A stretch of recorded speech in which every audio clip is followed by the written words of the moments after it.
New Miami never went below triple digits during the day in summer. The coastline of Florida was a tangled mess of ocean-swallowed islands, beaches scattered around the waterlogged foundations of long-forgotten housing developments, and dangerously hidden sandbars.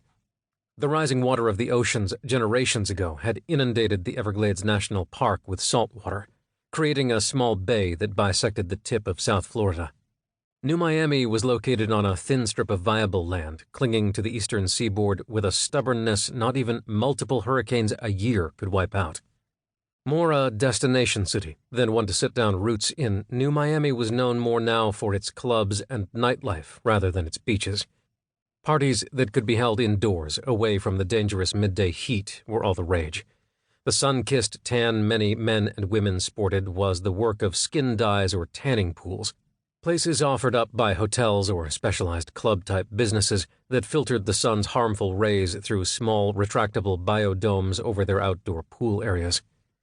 The standalone businesses charged moderate admittance prices, but gouged their guests on the alcohol to help balance out the water taxes they needed to pay. Resorts didn't have that problem. Agent Sean Delaney squinted through the plexiglass wall overlooking the outdoor pool area in the Azure Resort.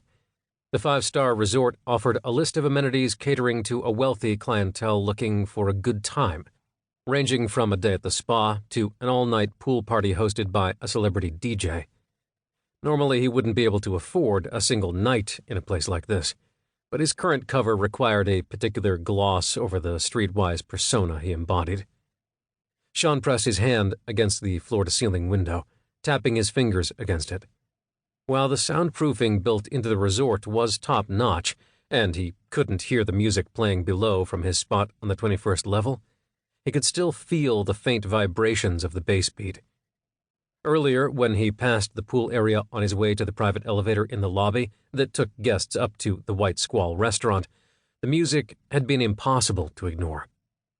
He'd watched the revelry for a few minutes before moving on, but during that time, Sean had heard a familiar song playing. He knew that melody by heart, half humming it under his breath as he waited for his dinner guests to arrive in the private dining room. Tucking his hands into his pockets, Sean studied the party below with keen brown eyes. The biodome had been retracted for a humid June night, while colorful floating lights illuminated the pool area. Guests frolicked in the water when they weren't waiting for drinks at the bar. Everyone looked like they were having a good time. At 31, that hadn't been his scene for a long, long time. Recruited by the CIA during his freshman year of college, Sean had left behind the lure of fame with the rock band he'd started with his brothers in favor of a life of lies. Atomic Grace had blown up the charts not long after Sean opted for a career change, and was still a hard-hitting act in the cutthroat music industry these many years later. Sean's current life was merely cutthroat. Years spent undercover had made him adept at slipping out of one identity and into another, answering to names that were never his to keep.